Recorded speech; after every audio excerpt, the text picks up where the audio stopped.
ಎಲ್ಲರಿಗೂ ನಮಸ್ಕಾರ. ಹರಿನ್ food recipe ವ್ಲಾಗ್ಗೆ ನಿಮ್ಮೆಲ್ಲರಿಗೂ ಸ್ವಾಗತ. ಇವತ್ತಿನ ರೆಸಿಪಿ ತುಂಬಾ ರುಚಿಯಾಗಿ ನಾವು ಕಡಿಮೆ ಸಮಯದಲ್ಲಿ ನಾವು ಚಿಕನ್ ಸಾಂಬಾರನ್ನ ಯಾವ ಥರ ಮಾಡೋದು ಅಂತ ನೋಡೋಣ. ರಾಗಿ ಮುದ್ದೆಗೆ ತುಂಬಾ ಒಳ್ಳೆ ಕಾಂಬಿನೇಷನ್ ಅಂತ ಹೇಳ್ಬೋದು ಚಿಕನ್ ಸಾಂಬಾರ್.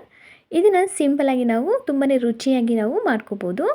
ಹಾಗಿದ್ರೆ ನನ್ನ ಚಾನಲ್ನ ಇನ್ನೂ ಸಬ್ಸ್ಕ್ರೈಬ್ ಮಾಡ್ಕೊಂಡಿಲ್ಲ ಅಂದರೆ ನನ್ನ ಚಾನಲ್ನ ಸಬ್ಸ್ಕ್ರೈಬ್ ಮಾಡ್ಕೊಳ್ಳಿ. ಹಾಗೆ ಪಕ್ಕದಲ್ಲಿ ಕಾಣ್ತಿರೋ ಬೆಲ್ ಐಕನ್ನ ಪ್ರೆಸ್ ಮಾಡಿ. ಮೊದಲಿಗೆ ಒಂದು ಪ್ಯಾನ್ಗೆ ಒಂದು 2 ಟೇಬಲ್ ಸ್ಪೂನ್ ಆಗುವಷ್ಟು ನಾವು ಧನಿಯಾ ಬೀಜನ ಹಾಕ್ಕೊಂಡು ಸ್ವಲ್ಪ ಇದು ಕಲರ್ ಚೇಂಜ್ ಆಗೋವರೆಗೂ ಹುರ್ಕೊಳ್ಳೋಣ.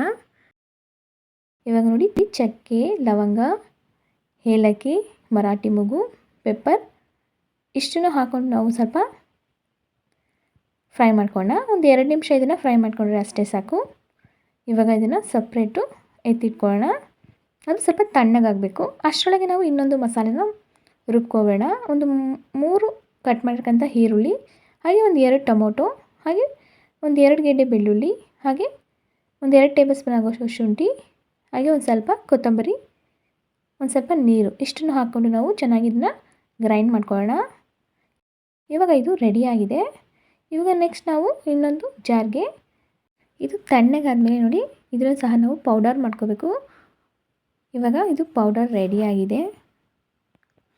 ಇವಾಗ ನೋಡಿ 1.5 kg ಆಗೋಷ್ಟು ನಾನು ಚಿಕನ್ ತೊಗೊಂಡಿದ್ದೀನಿ, ವಾಶ್ ಮಾಡ್ಕೊಂಡು ಇಟ್ಕೊಂಡಿದ್ದೀನಿ.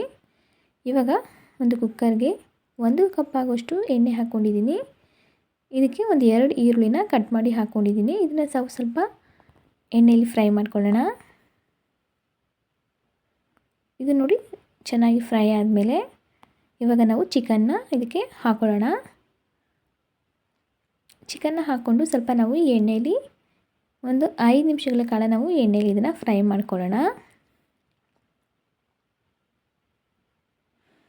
ಇವಾಗ ಇದಕ್ಕೆ ಒಂದು 1/4 ಟೇಬಲ್ ಸ್ಪೂನ್ ಆಗೋಷ್ಟು ಅರಿಶಿನ ಪುಡಿನೂ ಹಾಕ್ಕೊಂಡು ಇದನ್ನು ನೀಟಾಗಿ ಇದನ್ನು ಎಣ್ಣೆಯಲ್ಲಿ ಒಂದು 5 ನಿಮಿಷ ಇದನ್ನು ಚೆನ್ನಾಗಿ ಚಿಕನ್ನ ಹುರ್ಕೋಬೇಕು. ನೋಡಿ ಒಂದು 5 ನಿಮಿಷ ಹುರ್ಕೊಂಡ್ರೆ ಸಾಕು. ನೀರೆಲ್ಲ ಬಿಡೋಕ್ಕೆ ಸ್ಟಾರ್ಟ್ ಆಗಿದೆ ಅಲ್ವಾ. ಇವಾಗ ರುಬ್ಬಿರಕ್ಕಂಥ ಮಸಾಲೆನ, ಈರುಳ್ಳಿ ಮಸಾಲೆನ ಇದಕ್ಕೆ ಸೇರಿಸ್ಕೊಳ್ಳೋಣ. ಇವಾಗ ಇದಕ್ಕೆ ಒಂದು ಸ್ವಲ್ಪ ನೀರನ್ನ ಸೇರಿಸ್ಕೊಂಡು ಇದನ್ನು ಒಂದು 1/4 ಗಂಟೆ ನಾವು ಒಂದು ಸ್ವಲ್ಪ ಹಸಿ ವಾಸನೆ ಎಲ್ಲ ಇದು ಹೋಗಬೇಕು ಮಸಾಲೆದು. ಅದಕ್ಕೆ ನಾವು ಒಂದು 1/4 ಗಂಟೆ ಇದನ್ನು ಬೇಯಕ್ಕೆ ಬಿಡೋಣ. ಅಷ್ಟರೊಳಗೆ ನಾವು ಕಾಯಿ ಮಸಾಲೆ ರುಬ್ಕೊಳ್ಳೋಣ. ಇಲ್ಲಿ ಒಂದು ಅರ್ಧ ಭಾಗದಷ್ಟು ನಾನಿಲ್ಲಿ ಕಾಯಿನ ತೊಗೊಂಡಿದ್ದೀನಿ. ಹಾಗೆ ಇದಕ್ಕೆ ಒಂದು 3 ಟೇಬಲ್ ಸ್ಪೂನ್ ಆಗುವಷ್ಟು ಕಡಲೆ ಹಾಕ್ಕೊಂಡಿದ್ದೀನಿ. ಹಾಗೆ ಒಂದು 5ರಿಂದ 6 ಗೋಡಂಬಿ, ಹಾಗೆ ಸ್ವಲ್ಪ ಅಂದರೆ 1 ಟೇಬಲ್ ಸ್ಪೂನ್ ಆಗುವಷ್ಟು ಗಸಗಸೆ. ಈಗ ಇದಕ್ಕೆ ಒಂದು ಸ್ವಲ್ಪ ನೀರನ್ನ ಸೇರಿಸ್ಕೊಂಡು ಇದನ್ನು ನುಣ್ಣಗೆ ರುಬ್ಕೊಳ್ಳೋಣ. ನೋಡಿ ಚೆನ್ನಾಗಿ ರುಬ್ಕೊಂಬಂದಾಗಿದೆ ಅಲ್ವಾ. ಇವಾಗ ಚಿಕನ್ನು ಕೂಡ ಚೆನ್ನಾಗಿದ್ದು ಒಂದು 1/4 ಗಂಟೆ ನೀಟಾಗಿ ಮಸಾಲೆ ಎಲ್ಲ ಬೆಂದಿದೆ. ಇವಾಗ ಇದಕ್ಕೆ ನಾವು ಒಂದು 2 ಟೇಬಲ್ ಸ್ಪೂನ್ ಆಗುವಷ್ಟು ಧನಿಯಾ ಪುಡಿನ ಹಾಕೊಳ್ಳೋಣ. ಹಾಗೆ ಒಂದು 2 ಟೇಬಲ್ ಸ್ಪೂನ್ ಆಗುವಷ್ಟು ಚಿಲ್ಲಿ ಪೌಡರ್, ಹಾಗೆ ಆಗಲೇ ರುಬ್ಬಿದ್ವಲ್ಲ ಪೌಡರ್, ಅದನ್ನು ನಾನು 1 ಟೇಬಲ್ ಸ್ಪೂನ್ ಆಗುವಷ್ಟು ಹಾಕ್ಕೊಂಡಿದ್ದೀನಿ. ಹಾಗೆ ಒಂದು ಸ್ವಲ್ಪ ರುಚಿಗೆ ತಕ್ಕಷ್ಟು ಉಪ್ಪು, ಅಂದರೆ ಚಿಕನ್ಗೆಲ್ಲ ನೀಟಾಗಿ ಸ್ವಲ್ಪ ಉಪ್ಪೆಲ್ಲ ಹತ್ತೋ ರೀತಿ ನಾವು ಒಂದು ಸ್ವಲ್ಪ ಉಪ್ಪನ್ನು ಮೊದಲಿಗೆ ಹಾಕ್ಕೋಬೇಕು. ಇವಾಗ ಇದನ್ನು ನೀಟಾಗಿ ಒಂದು ಸಲ ಮಿಕ್ಸ್ ಮಾಡ್ಕೊಳ್ಳೋಣ. ಇದನ್ನು ಮಿಕ್ಸ್ ಮಾಡಿಕೊಂಡು ಒಂದು 1/4 ಗಂಟೆ ನಾವು ಇದನ್ನು ಸ್ವಲ್ಪ ಬೇಯಕ್ಕೆ ಬಿಡೋಣ. ಅಂದರೆ ಇದು ಮಸಾಲೆ ಎಲ್ಲ ಚೆನ್ನಾಗಿ ಚಿಕನ್ಗೆ ನೀಟಾಗಿ ಅಬ್ಸರ್ವ್ ಆಗಬೇಕಲ್ವ. ಇವಾಗ ನೋಡಿ ಎಣ್ಣೆ ಕೂಡ ಚೆನ್ನಾಗಿ ಬಿಟ್ಟಿದೆ, ಮಸಾಲೆ ಕೂಡ ಚೆನ್ನಾಗಿ ಇದು ಬೆಂದಿದೆ. ಇವಾಗ ನಾವು ಕಾಯಿ ಮಸಾಲೆನ ಇದಕ್ಕೆ ಸೇರಿಸಬೇಕು. ರುಬ್ಬಿರಕ್ಕಂಥ ಕಾಯಿ ಮಸಾಲೆನ ಇದಕ್ಕೆ ಸೇರಿಸ್ತಾ ಇದ್ದೀನಿ. ಇದಕ್ಕೆ ನಾವು ನೀರನ್ನ ಸೇರಿಸ್ಕೊಂಡು ನಮಗೆ ಎಷ್ಟು ಹದ ಬೇಕು, ಗಟ್ಟಿ ಬೇಕೋ, ಸ್ವಲ್ಪ ತೆಳು ಬೇಕು ಅಂತ ನೋಡ್ಕೊಂಡು ನಾವು ನೀರನ್ನ ಸೇರಿಸ್ಕೋಬೇಕಾಗುತ್ತೆ. ಇವಾಗ ನೋಡಿ ಇವಾಗ ಕರೆಕ್ಟಾಗಿ ನಾನು ಇದಕ್ಕೆ ನೀರನ್ನ ಹಾಕ್ಕೊಂಡಿದ್ದೀನಿ. ನೋಡ್ತಾ ಇದ್ದೀರಲ್ಲ, ಕರೆಕ್ಟಾಗಿದೆ. ಇದಕ್ಕೆ ಈಗ ಒಂದು ಸ್ವಲ್ಪ ಉಪ್ಪನ್ನ ಸೇರಿಸ್ಕೊಳ್ಳೋಣ. ಆಗಲೇ ಸ್ವಲ್ಪ ಹಾಕ್ಕೊಂಡಿದ್ದೀವಿ, ಈಗ ಒಂದು ಸ್ವಲ್ಪ ಸೇರಿಸ್ಕೋಬೇಕು. ಈಗ ಒಂದು ಸ್ವಲ್ಪ ಕೊತ್ತಂಬರಿನ ಕಟ್ ಮಾಡಿ ಹಾಕ್ಕೊಂಡಿದ್ದೀನಿ. ಇವಾಗ ನೀಟಾಗಿ ಒಂದು ಸಲ ಮಿಕ್ಸ್ ಮಾಡ್ಕೊಳ್ಳೋಣ. ತುಂಬಾ ರುಚಿಯಾಗಿರುತ್ತೆ. ಈ ಥರ ಹೊಸ ರೀತಿ ಒಂದು ಸಲ ಟ್ರೈ ಮಾಡಿ, ತುಂಬಾ ಒಳ್ಳೆ ಟೇಸ್ಟ್ ಬರುತ್ತೆ. ಇವಾಗ ನೋಡಿ ಕರೆಕ್ಟಾಗಿದು ಇದೆ. ಇವಾಗ ಇದಕ್ಕೆ ನಾವು ಕೊನೆಗೆ ನಾವು ಏನು ಮಾಡಬೇಕು ಅಂದರೆ ನೋಡಿ ಮೊಟ್ಟೆ ಮತ್ತು ಈರಿನ ನಾವು ಕೊನೆಗೆ ಹಾಕಬೇಕು. ಮೊದಲಿಗೆ ಹಾಕಿಬಿಟ್ರೆ ಎಲ್ಲ ಒಡೆದೋಗ್ಬಿಡುತ್ತಲ್ಲ.